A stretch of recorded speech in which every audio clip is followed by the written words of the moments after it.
Hello and welcome to Sense of Responsibility. I'm Alec Lindenauer, a certified financial planning professional, husband, and chief allowance officer to 2 daughters. I'm also the creator of the Sense of Responsibility tools and how-to instruction parents need to raise their children into financially literate, money-savvy adults, even if they don't know much about finance themselves. I'm Julie Franz, a chef entrepreneur at heart, wife, and mother of 2 middle school children.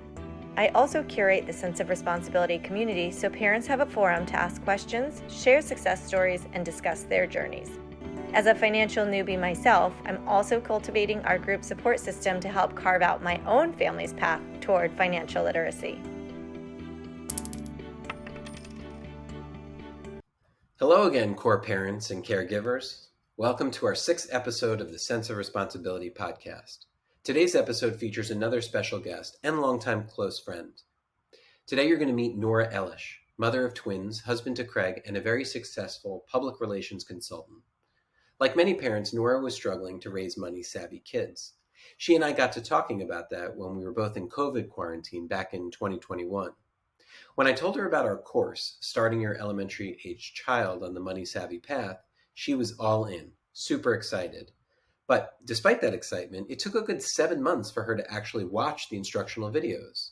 Once she did, that excitement resurfaced, and at the time we recorded this, she had just finished her very first new allowance routine, the same one I prescribed in the videos.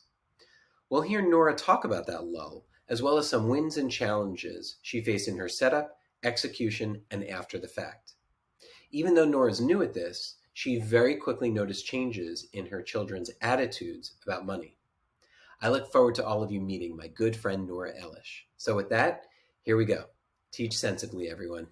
Welcome back, COR parents. We're very excited for today's episode. With us is a very long time and close friend of mine, Nora Ellish. Nora, welcome. Thanks for doing this. Of course. I'm so happy to be here, and I'm so happy to have had this intervention in my life for my kids. This was necessary. So, Julie, introducing Nora to you for the very first time. Nora has been a very close friend since we were both in the 10th grade, and actually the two of you are former neighbors. Julie used to live across the street, and Nora in college was my backdoor neighbor. So I am honored to call you both former neighbors. Good for you for keeping friends for so long. Awesome. Well, it's really, yes. And it's very nice to meet you finally, Nora. I heard great things about you for a long time now. So great to meet you. All right. So Nora, let's start there. Why don't you tell Julie a little bit about yourself? I mean, I know a lot of your background, but so people will know, okay, that means we grew up in Miami. But after that, it is a blank slate.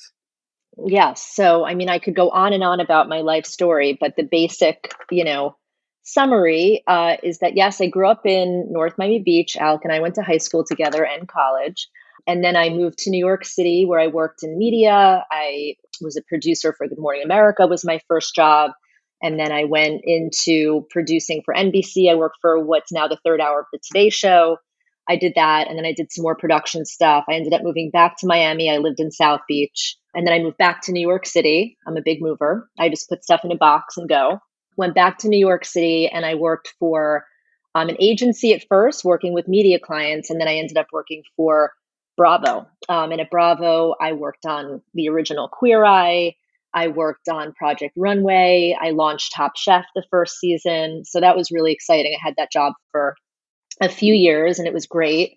And then from there, I went into the distribution group of NBC Universal, where I worked with every single network of NBC.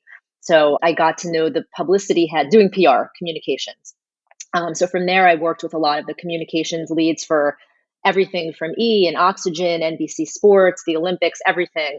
So when I left after I had my twins, who had no sense of money whatsoever until, COR came around, and Alec, I left and I started my own PR agency. So I pretty much have been working remotely for a long time now. Now they're 12. So for the past 11 years, I left when they were about 1. I've been doing my own, I've had my own PR shop, which has been really great and fulfilling and great to be able to do it remotely and still work with really big media clients. So that's kind of my life story. Let's give a non-shameless plug. So that's Colebrook Media, of course. Yes. So I named it for my kids. It felt like the easiest route. And yeah, it's been a really good, I'm knocking on wood, run. And it's also another reason why I think it's so important for my kids to know about money, because they've seen me working, this whole time. They see I'm sort of locked up in my room yelling at them not to talk or make noise. So they should know the whole reason for why I'm doing that is to make money to pay for their stuff. Yeah. For sure. To pay for their extravagant lifestyles. Yep. You're modeling the entrepreneur life, but also teaching them about it is really important too, and actually like talking about it. So that's great. Well, sounds like a very exciting life and a very exciting career, Nora. So kudos Nora, to we're you. not going to hold it against Craig, but you made no mention of your husband. Oh, all right. Well, we'll throw him in there too. Yes. So to mention, I can bring him into the fold. We moved down to Miami we were living in New York. My husband is such a New Yorker, Craig. He grew up there. He went to college at Maryland, like all New York sports teams. And we made the pandemic move down to South Florida during, our house sold. People from the city needed a house near the city. We were living in Long Island, pretty close to the city. They bought our house. We moved down. So now Craig is very happy here. He's also able to work remotely doing what he does. He actually has a big New York City job. They didn't mind that he lived here. He's able to do it remotely because of everything from the pandemic life made that work out. And I think if it wasn't for that, there's no way that we would be down here. So I'm grateful for whatever good came out of a global pandemic. For sure. So Nora, tell Julie and the parents, of course, a little bit about your kids, how old they are, a little bit what they're like. Yeah, so I feel like my kids are like the perfect case study for this because there's two of them. They're twins. They're 12 now. They're a boy and a girl. And they both have very fine tastes. I mean, they like expensive things. They spend money like, they've been holed up for their whole lives. And now they've been given a few bucks and they're allowed to go crazy. And I love them and they're good kids, but they're spenders and they want things. And I guess that's not unusual. I would think most kids, are like that. But in looking back at myself and me growing up, I never I'm not saying I didn't want anything, but I wasn't like a big spender.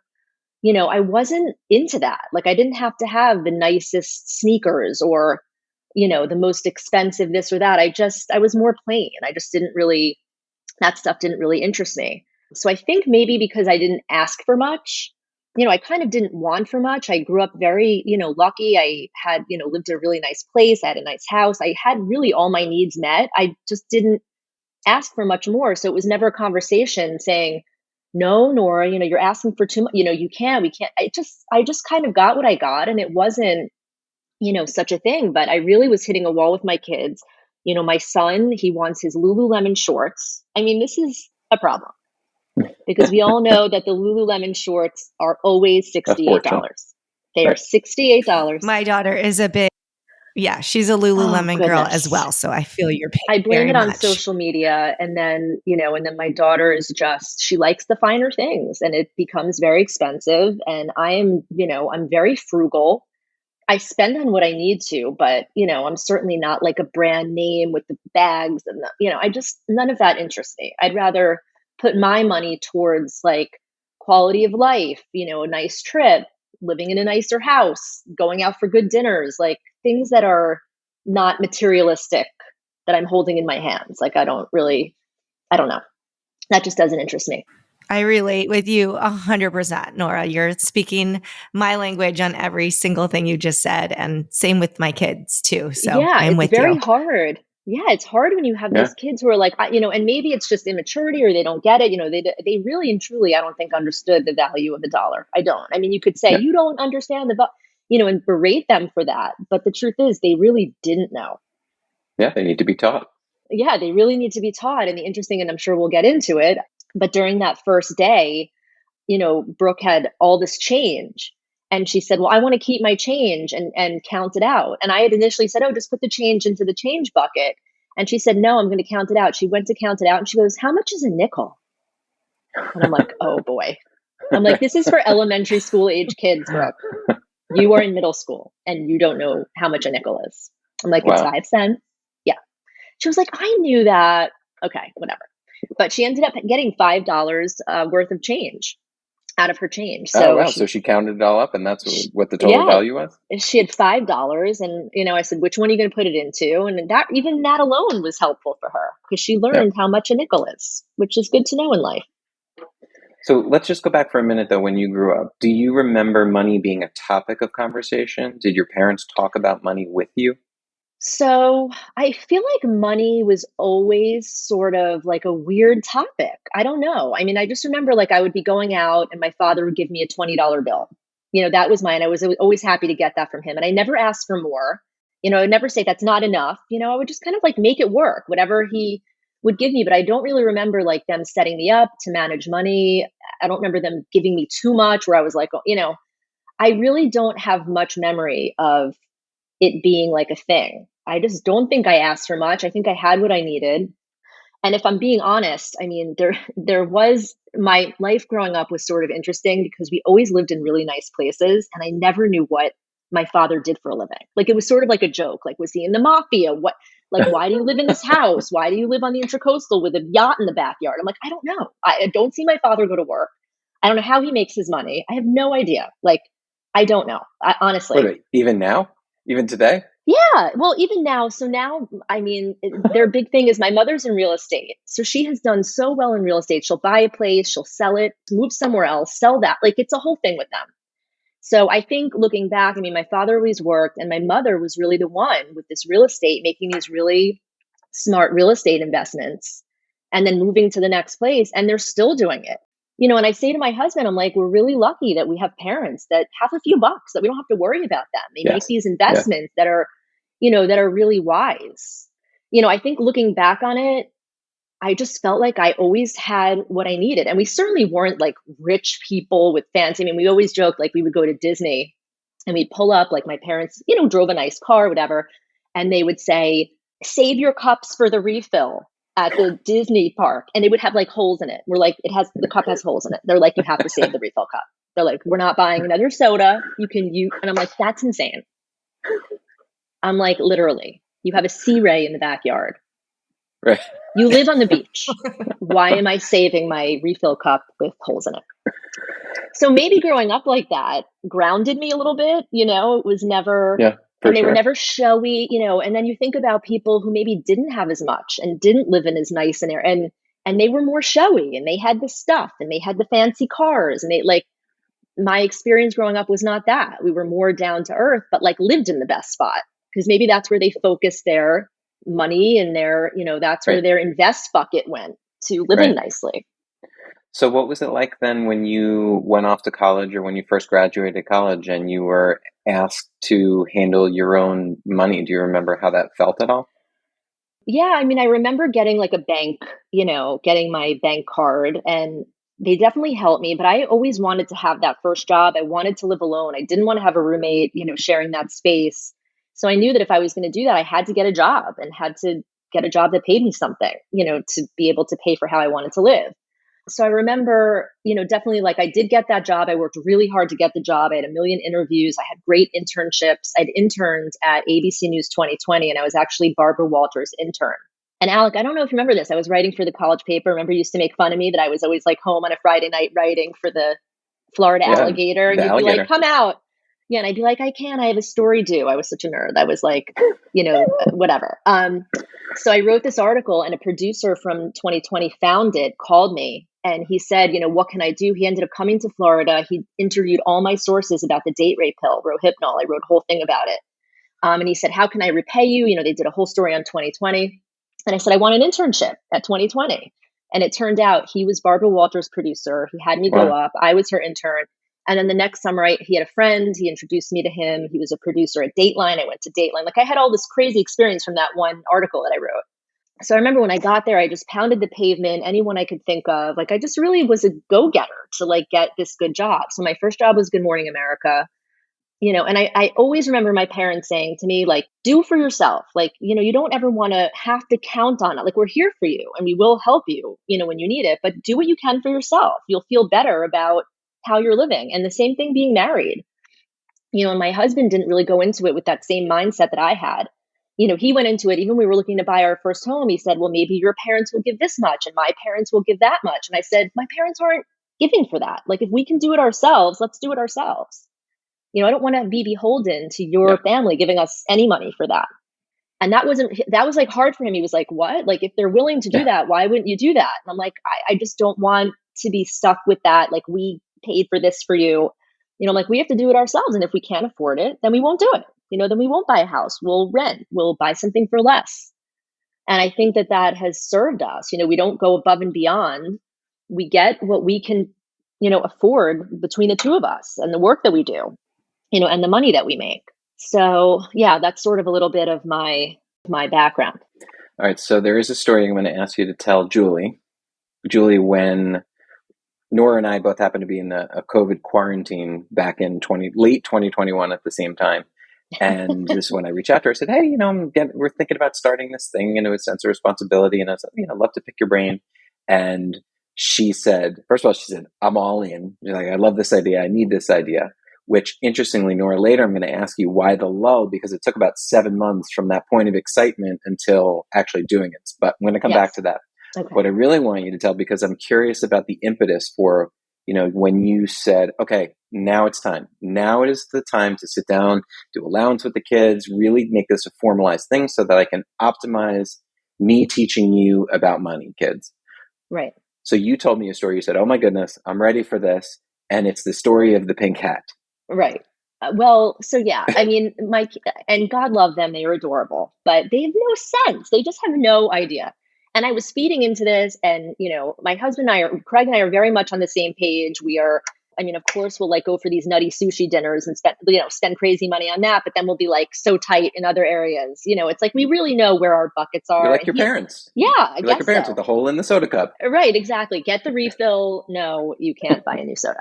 I think it was just really hitting me that I kind of felt like I had done them a disservice. I should have done this with them sooner. I'm regretful that I didn't, that it took me so long. Now they're just starting 7th grade, and I always prided myself in looking back after doing this with you. I think that there are really a few things that kids need to be trained in. And first is sleep training, which I did hardcore. Because I had twins, they were at the same time. I was terrified that I would not get any sleep and my life would be miserable and I need my sleep. So I feel like it's sleep training, it's potty training, swim training, because they really need to not die in a swimming pool, because that's ridiculous when they could learn how to swim at an early age. And then it's money training. This is one of the core things I think that kids need to be taught, because they don't know. You might think they know, but they have no idea. My 12-year-old didn't know how much a nickel was. So how much does she really know about money? I realized on that day, that she needed a little help. So what happened was Brooke, on Amazon, it's a whole other thing going into a store, but then she's always in there putting things in my cart. I have to have this hot pink cowgirl hat. She has nothing to do with Western. She doesn't like Western stuff. Cowgirl. No, she just out of nowhere had to have this hat. I have to have it. I really want it. And had I known now, I would have said, pay for it out of your own money. This was maybe a year or two ago. And she said, I have to have it. So I'm like, fine. I bought it for her. And it's this most ridiculous thing that she will never wear, not even for Halloween. She doesn't want to be a cowgirl. I don't know where this came from. All right. So Nora, I'm a little disappointed because that's not how the story went. If I recall it like it was yesterday, I was like, oh my goodness, I'm going to have you tell that one day. The way you told me it happened, so now correct me if I'm wrong, is that one day you were sitting there and the Amazon person came, you opened it and you're like, what is this pink cowgirl hat? Oh, maybe you're right. She's gotten so many things on Amazon that she needed to stop. So now I've stopped her. It appeared. It was unbeknownst to you. She had put it in the cart. You did a checkout. You're right. And so it just arrived. I think you're right. There have been so many things. And I said to you, there's a child system. I had to look into it. There is some child thing on Amazon where you can give them permissions or so that they can't do that. But I have had a number of Amazon, mishaps with her. Yes, with things in the cart. Just crazy stuff. So yes, obviously we all needed help. I think that's a good situation to show that I needed the help. Brooke needed the help. And then my son, he'll tell you, there's nothing I want. I don't need anything aside from $70 Lulu shorts and cards. He's like a card collector, an avid card collector. So every time I would go with him to the card store, I would pay out of my own pocket no less than $250. I have to have this card. I want that card. I got all A's. You told me you'd get me something. And I'm like, okay, I mean, at one point I was doing very well with my work. I had a lot of money coming in. I'm like, okay, I'm not going to stress out over this. He did get straight A's. He's a good kid. Fine. And then it just became so not sustainable. And it was so ridiculous that he was getting all these cards then out of nowhere. And it was so much money. I mean, I wasn't taking him every day. It's kind of a faraway place, but I'm like, he needs help on this front. This is getting crazy. If he wants these cards, he needs to learn how to save up for it and get what he wants out of his own money. I can't keep doing this or I'm literally going to go broke. Like, and I love what Alec always says about money is scarce. And that's the first thing I said to them. I'm like, it's not an abundant thing. It comes in, it goes out. You know, Right. You got to It's be not an careful. unlimited resource. They also evaluate things with a way different perspective when it's their Right. money, right? I bet there's certain cards that he just wouldn't have gotten if it was his money. But when it's your money, it's like, okay, yeah, I want them Right. all. It's really important to me. Then it's their money. It's like, ooh, Yeah. it's not Well, that I have a important few to me. anecdotes I could tell you about that. After, we got started with this, that came up a few times where it was like the best example. And I think we hadn't even done it yet. We were about to do our first day. And it was like, the next day, it was during the week. They were home from camp. And I took them to Home Goods. And Brooke is throwing all this stuff in the cart. Pillows, beach signs, beach pillows with anchors, a pineapple that had nothing in it. It was so ridiculous. She goes, I'm redoing my room. And she already has her room is way nicer than mine. I'm using furniture from 100 years ago. It's falling apart. And she has the nice new room with the bed that like glows with the LED lights. So she says, I'm redoing my room. And I said, I'm not paying for all that stuff for you. I said, you can get it yourself. We're going to go through your money tomorrow. You're going to see how much you have. And I said, do you even know how much this is? She picks up the pineapple as the best example, turns it over, and it was like $25. She was like, oh, she's like, this is a lot. I said, I know. I said, but get it if you want it. Go ahead. We'll go to the upfront and we'll buy it. And you can pay me back out of your seed money when we get home. Because I knew she had a bunch of cash. She goes, oh, no, I'm good. And started taking everything out of the cart and putting it back. She was like, Amazing. I'm not spending my money on that. I'm like, well, if you're not going to spend your money on it, why would I spend my money on it? How crazy is that? Amazing. That's what we call a huge winning moment, completely. Nora and COR. That is a massive. Yeah, and I've had a few of those. Yeah, winning. I have a few of those. I have another one. Another one is. So wait, to be clear for Yes. everybody, basically within the COR framework. So first course, how to get your elementary age kid on the money savvy path. So you watched all the videos in pretty rapid succession. And then you did your very first full new allowance routine, your new core day. And that was about 2 weeks ago, right? 2-3 weeks ago? Yeah. Okay. And then you also allocated sort of the seed money, right? The money that they had laying around into the same thing. Yes. So the spend, save, invest, and donate buckets. Right. And so you're really still just a few weeks into the process, right? Right. So it was interesting because the first thing, when I initially said, this is what we're going to do, there's these 4, and I was trying to explain it to them. And then I really, I said, you'll find out when we do our day. And you were right to set aside time for that because we were sitting there for like a good hour and a half, like going over this. So initially, Brooke wasn't as engaged. She just kept saying, I just want to keep all my money in my wallet. I have my money. I'm not giving it away. I said, Brooke, this isn't getting rid of your money or giving it away. She didn't even understand that concept. Like, this is just for you to manage it better and put it in these different areas and, whatever. So she didn't quite get that until we really sat down and she had a few special $2 bills. And she started to put the $2 bills into her spend. And I said, Brooke, like those are special. Maybe you put those into your invest where the money stays in there. It makes money on its own. Then you can leave them in there. You don't have to keep taking them out. That's like a special bill, which you want to count towards your overall money. And she was like, oh, that's a good idea. So she put that money in her invest. And she actually was pretty measured in where she put things, which surprised me.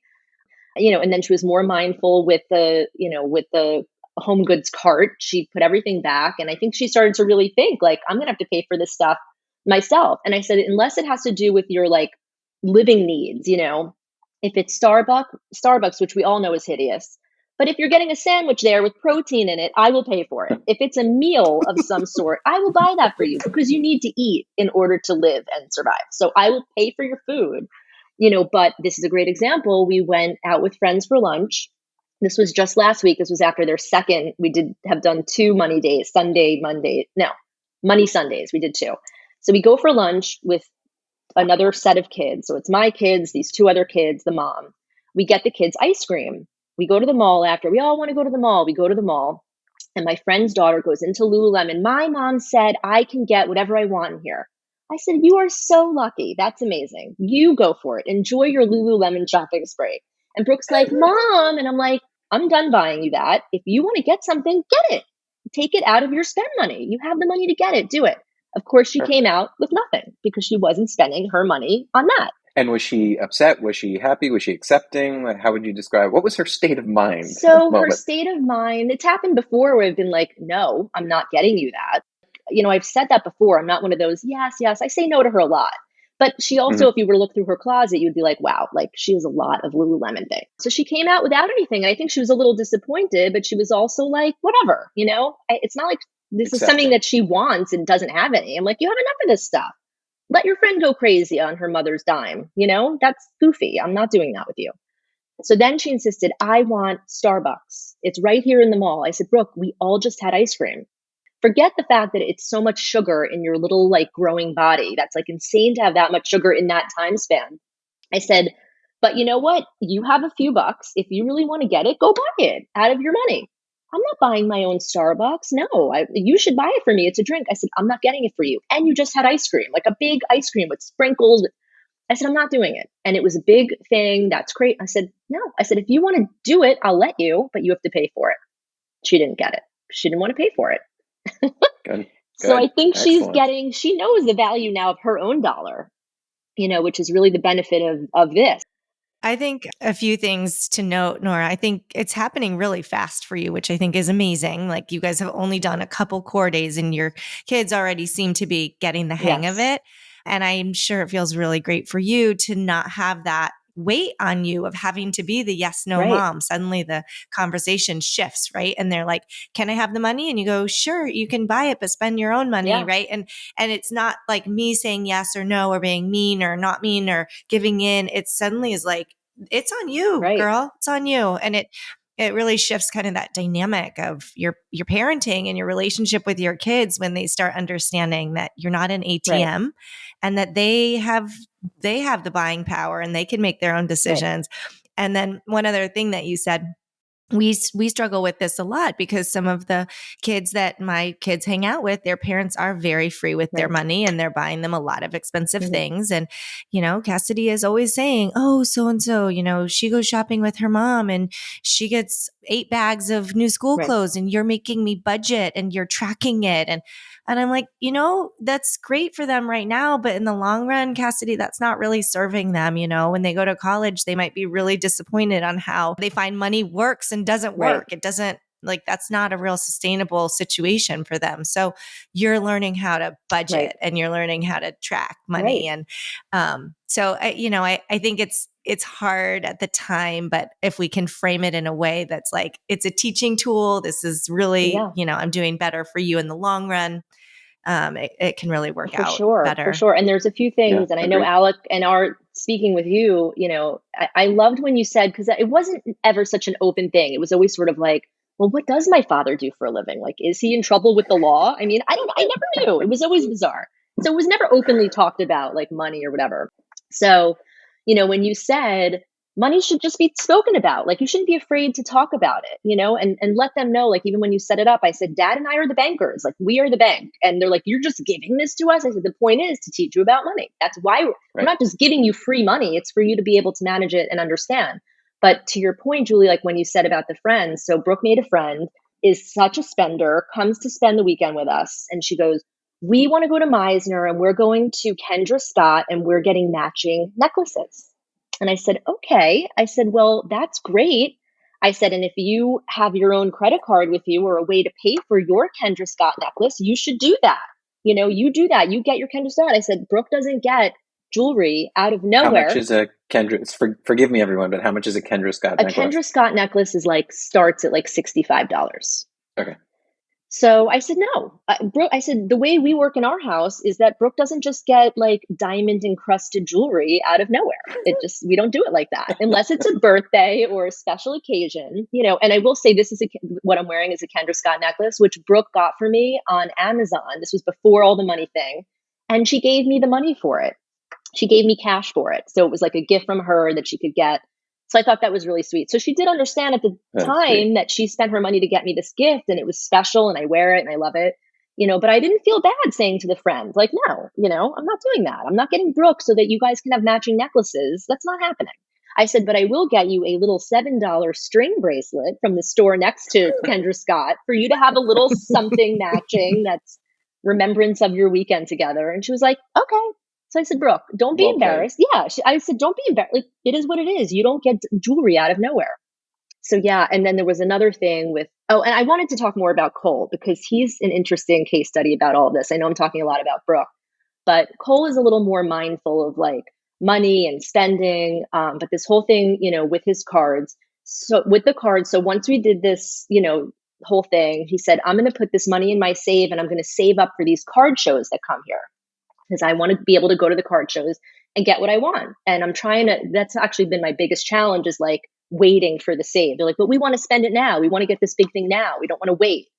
I said, you still have to wait a little longer because the whole point is to teach you that you're saving for something. It's not your spend that you're going to just rip out. Right. So delay the gratification. Right. So I'm trying with that. They're like, ask Alec if we could just take our spend money out now. I'm like, I think it's up to him. I mean, I'm trying to get you to understand the concept of this. So he found this card show and he went into his spend, and he took out $120. And from his seed money, he still had like a bunch of money. So he said, I want to spend out of my spend $120 at this card show. So I'm like, okay, let him maybe learn. Maybe it'll go down to nothing. And then he can't get his Xbox game that he wants. Now he's saying, you used to always buy me the Xbox games. Why do I have to pay for it myself now? That's like another challenge that I'm having. But, I'm trying to think of things that he wants that are for his pleasure, what he should pay for them now himself. He's 12 years old. Let him learn that, that he can get the things he wants without having to ask me. Just get it. Just take it out of your own money. Yep. So I take him to this card show and he is negotiating with these card guys. The guy's like, 3 cards for $20. He's like, how about 18? It was so cute. He kept trying to get it. He's like, this one card is very expensive. It's $40. Cole's like, how about 35? Like for everything. And I thought that was really good for him. He was negotiating. He was trying to make his money go farther. That's great. Of course, he spent every last cent. Did he used to do that? He did a little bit. When you went with him? When I went with him, he did. But I think even more so this time, knowing it was coming out of his own, thing. And he didn't come up to me. He didn't say, I need more. He spent exactly, I think he said to the guy, all I have left is X. Can I? And I think the guy like gave it to him. He worked it because that was all the money he had. And he was so happy. He came home. He laid them all out. He put them in his little case. And he felt so good that he got his cards and had this experience going and spending his own money that he had. It really, I think, made him more appreciative of the stuff that he got. Yeah, we've had a few things that really have worked out. Like, thank God, they have an understanding now. So being that you were excited to begin, you knew this was something you wanted to teach them, it's on the level of potty training to some degree. It is. But you had to choose between the two, you'd probably go with potty training. But yet when we talked, there was still, again, that 7 months or so lag time between when you really got excited about it and when you started. So I'm curious what happened, because I think the hardest thing for people is to just say, you know what, I'm going to start. Right. So was it just simply that, or was it some other reason? I think it was just really other life stuff. I feel like I had all these very big clients, and then suddenly I didn't have as many clients. So I wasn't on my computer as much. I was trying to really detox from years and years of crazy work. So I sort of had a break. So I just wasn't really on my laptop to really get into it and watch it. And then my kids were going to camp, and then it was getting them up to camp. I had all these little road trips. I think it wasn't that I didn't want to do it. And then finally I'm sitting there, they're away at camp. I'm like, I need to do this. I need to do this right away. They're coming home. They're ridiculous with their money and their spending. I want to help them. I want to finally really know what it is that I need to do to help them about this. And I did have guilt that I waited so long. I think this should actually, I feel like you should, talk to elementary school teachers and come in and do a class. The hard part is, I really believe that schools are not in a position to teach this because the keys are being consistent and being strategic. Right. Well, and if you do it in school, even if they do it in 3rd grade or they do it in 4th grade, and then what about the next teacher and the next teacher and the next teacher? It has to be the parents. And right now in high school, it's one course. Right. It has to be at home where you can do something and then follow up at the card shop or in the mall. Or it's the practicing is really what the key is. And with real money, right? If you do it in second or third grade, it's going to be with play money and it's going to be this whole like market experience, but you're not using real dollars. Yeah. It's a different story when it's month after month after month of really using your own spending money to live. Well, after watching the videos, I was so excited. And I said to Craig, like, we're going to do this. And it's hard because he's working a lot. But it was interesting because he said, okay, so is it online? It's an this, it's a digital thing. I said, Craig, it's real actual money. It's like nickels and dimes and dollars. And he was like, so is it at Morgan Stanley? It's TD, it's a card. I'm like, Craig, there is no card. There is nothing online. It is literally like physical cash. Dinner table. Yeah. And we are the bankers. And in the beginning, it was really interesting because they really were like, they didn't grasp what we were doing, that it was just simply money. That's why when I sent you those pictures, I laid it out. I had my little change box, which I've always had. And I said, this is just straight up money. And it was interesting. At first, they both were like, we're not putting our money in to donate. That's crazy. Why would we do that? And I'm like, really? Why? And even Craig's like, yeah, I mean, that's their money. I'm like, Craig, don't you like teach them to be giving nice people? They have plenty of cash right now. And I want them to put something in there, even if it's a little bit. And I explained to them, we love the Gumbo Limbo Nature Center where they help the turtles. They do like turtle rescues. They do little surgeries on them. We go there all the time. And when we go, I'm the one putting my $20 bill, into the donation box because you want to give a little something when you go there. Yeah. So I said, think about it now. When we go back to Gumbo Limbo, you can go into your little donate thing and you can give your own money that's out of your stuff to help these turtles. Think about that. Like we watched, they had a big turtle release. How did they react to that? They got that because that's like a physical thing, rather than donating online. But even since then, Cole's like, oh, I want to give to the he's a big sports guy. I want to give to the Jimmy V Foundation. I want to help the Ukraine. Okay. He's thinking more about, which is really cute. It's great. But yeah, I think they really got Julie, it. you wanted to ask some specifics about Nora's setup or house rules, whether she deviated, things like that, right?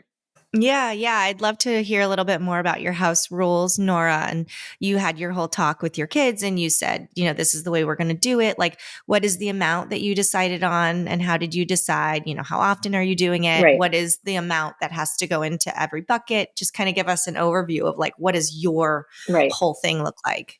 So I think because they're a little older, they're 12 now, they're turning 13 this year. They're having their B'nai Mitzvah, which, they're going to get gifts for that. We have to figure out what we're going to do with that. My husband's like, that's going into your college fund, and they don't love hearing that. They're like, wait, what? They're like, huh? Or they're like, we have our buckets now. So I don't know. We're going to see what happens with that. But, I basically set out with what the recommendation was, like, look at the national, average of what it is. We made it 40 for each. And of course, Brooke said, my friend in New York gets 40 a week.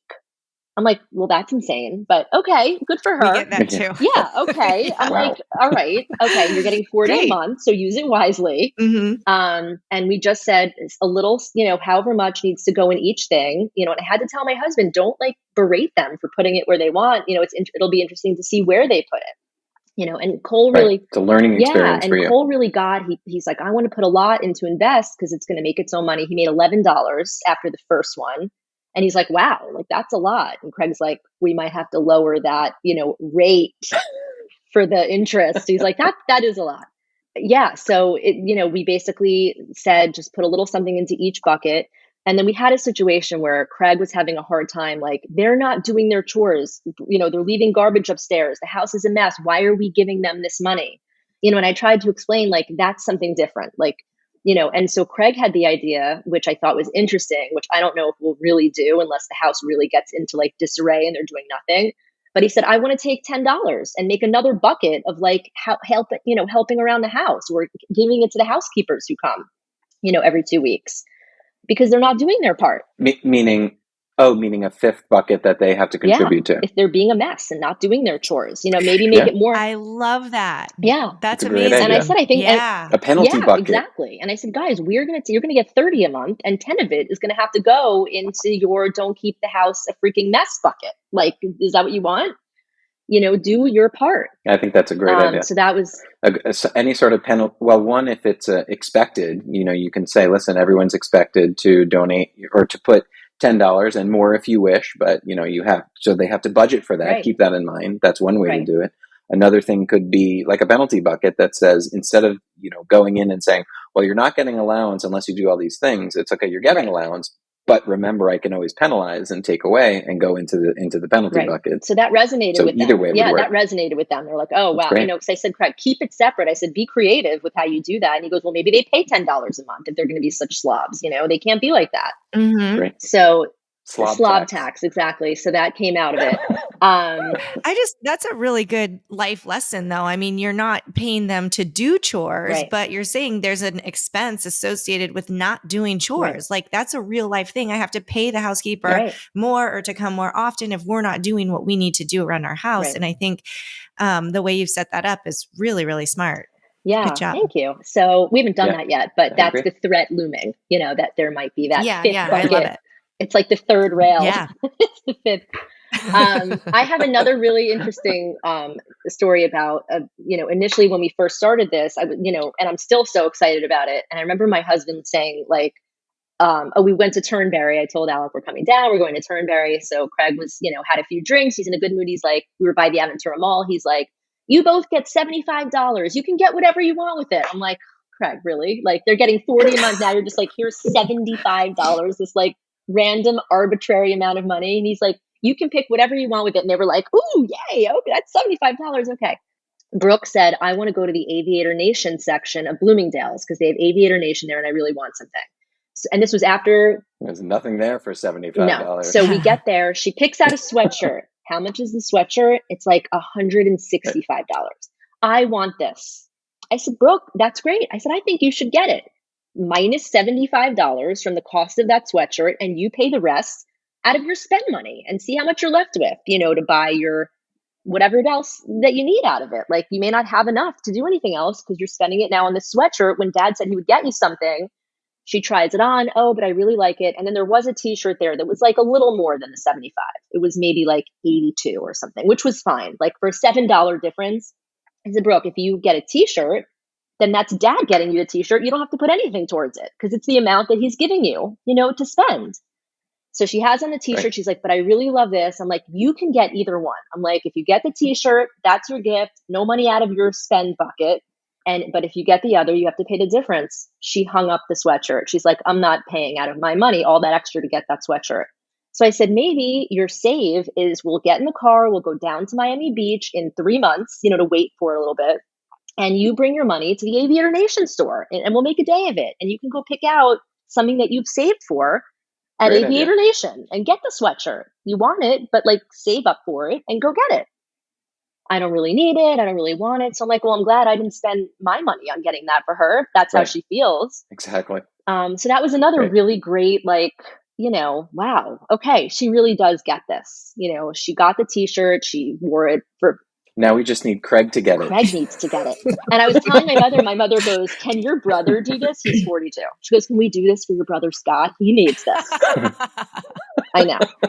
So I said, honestly, my brother, Scott, could benefit from this because he is another ridiculous, spends money on Lord knows. But I feel so happy that we did this. They have a full sense of like what's coming out of their money. They know to wait and get what they want.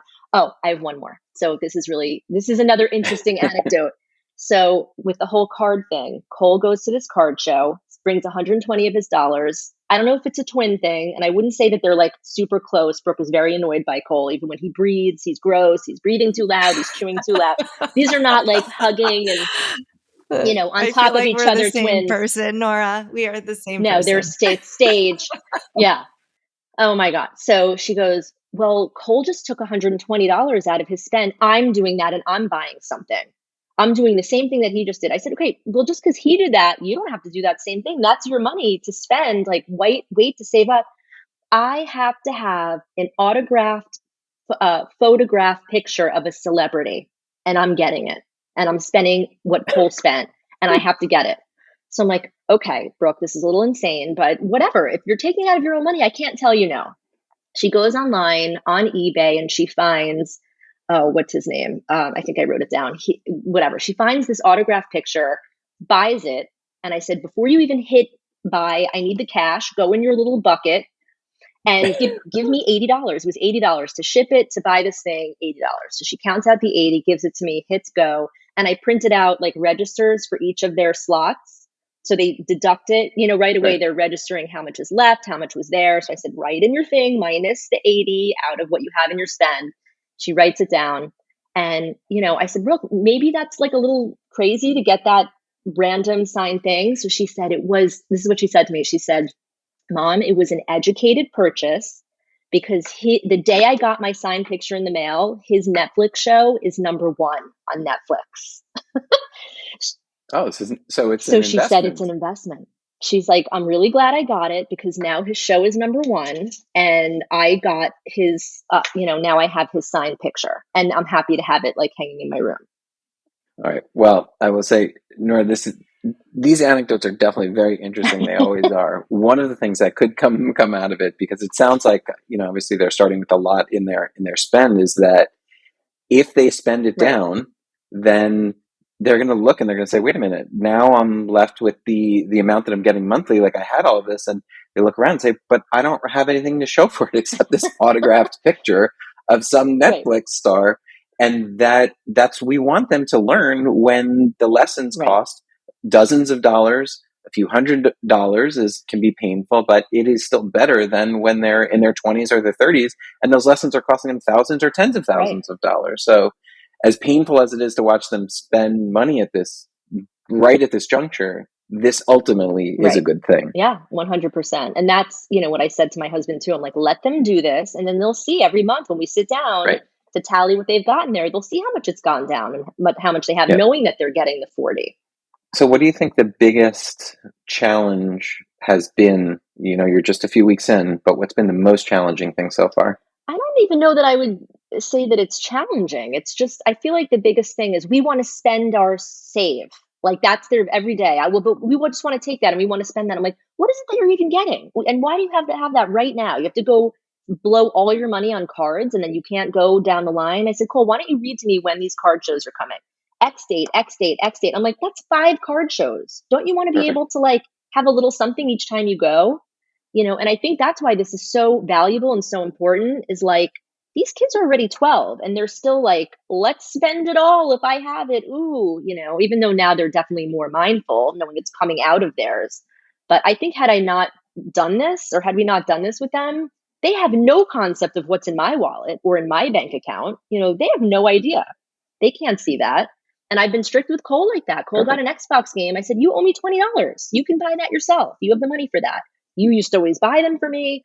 I said, go. And he wasn't going to give me the $20. I said, I felt like I want my $2, that movie.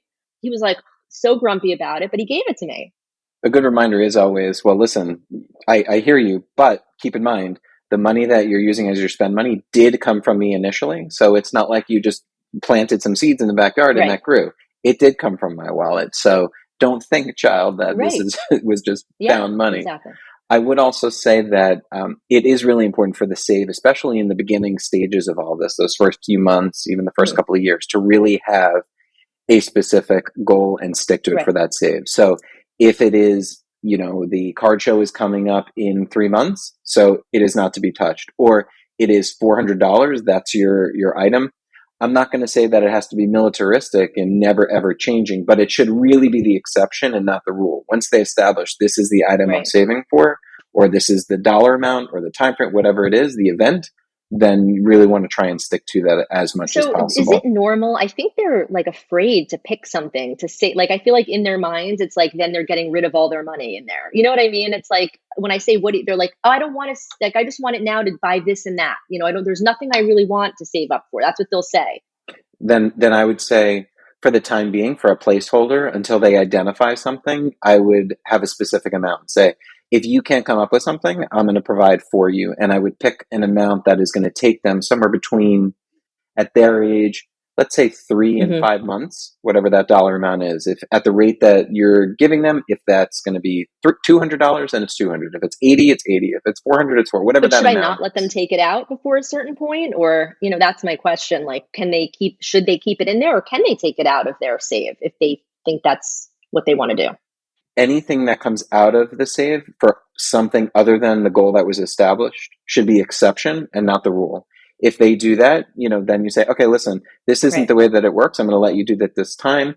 And you maybe give them once a year, get out of jail free. if it's, once in the, oh, you did that, but it was 9 months ago, but no, it should be really something that's pretty Okay. set. Nora, Cassidy doesn't really ever know what her one thing she's saving is, but she has a good concept now of like what the difference is between the save and spend. And we talk about it a lot through the month, because when she'll say like, oh, I want those shoes and they're $200. And I'll say, that sounds like a great thing to save for, right? That's not, you don't have enough spend money for that, but you could get it in 2 or 3 months if you start really saving.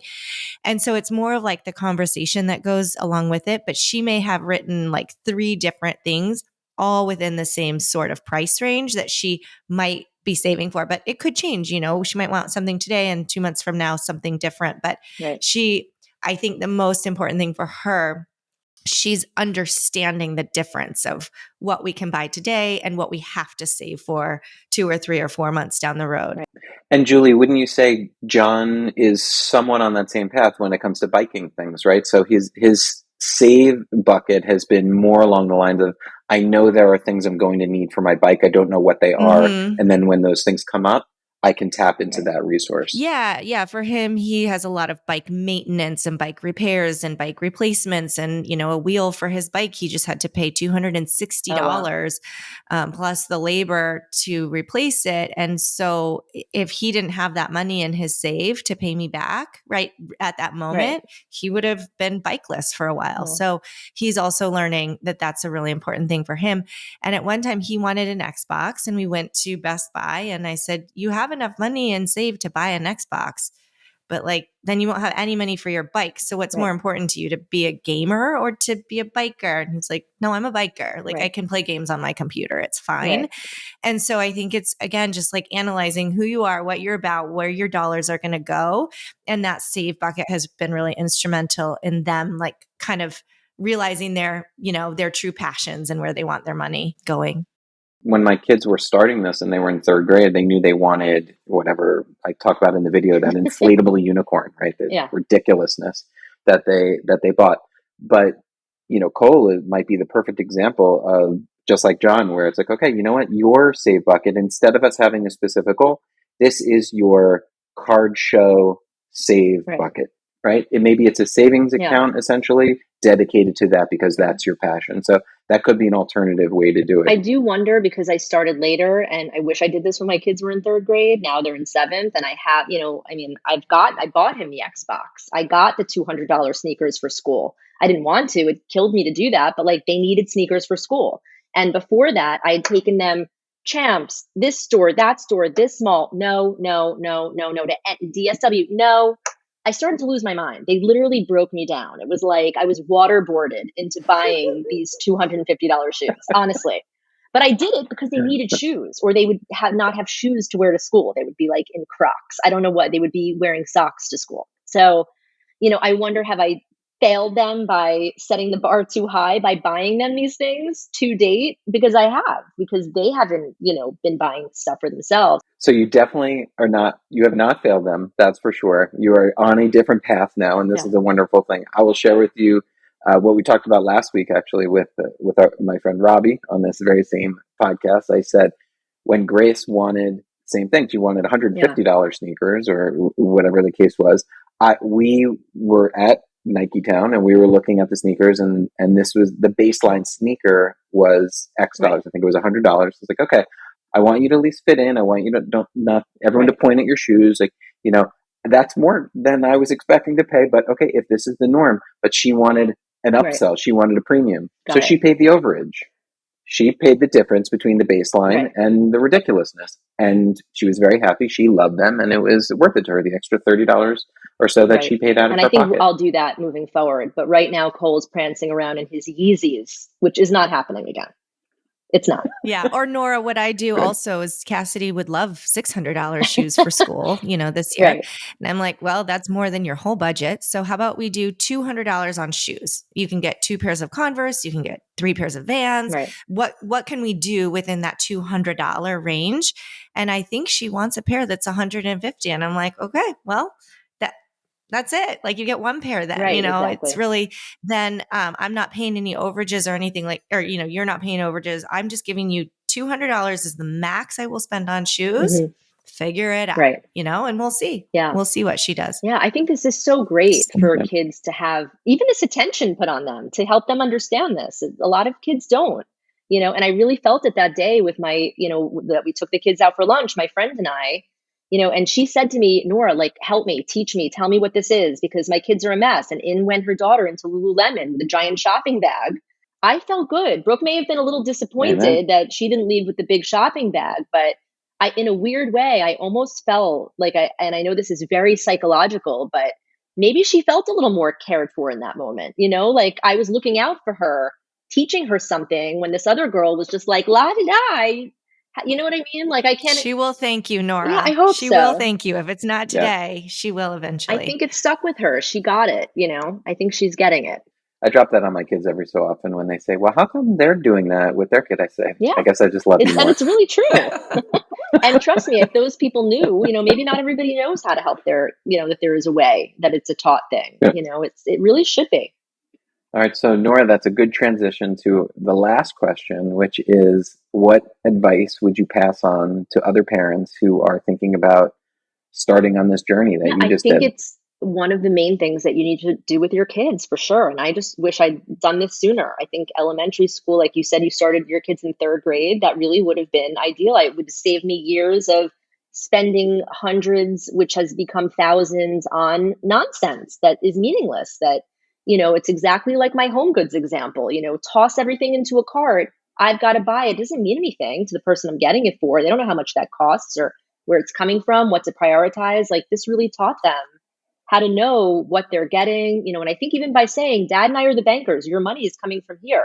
You see that we work really hard for this money that we're giving you to teach you about money. This isn't, and I love the scarcity, I'm like, this is not growing on trees. Brooke goes, well, paper, it's made of paper, so it actually does grow on trees. I'm like, no, Brooke, it really doesn't. Like it's earned, it comes out, it goes to this, it goes to paying for the house, it pays for taxes, it pays for the mortgage, and even doing this was a good opening for Craig to teach them about the 401k, with the invest bucket. He goes, we have this 401k. He goes, perfect. I have out of my paycheck. He's like, right now I'm putting so much money out of my paycheck that I never even see that money that's going right into this 401k to make money for itself. Like, so we have to spend a little less on XYZ because that money is going into a place to make us more money down the line.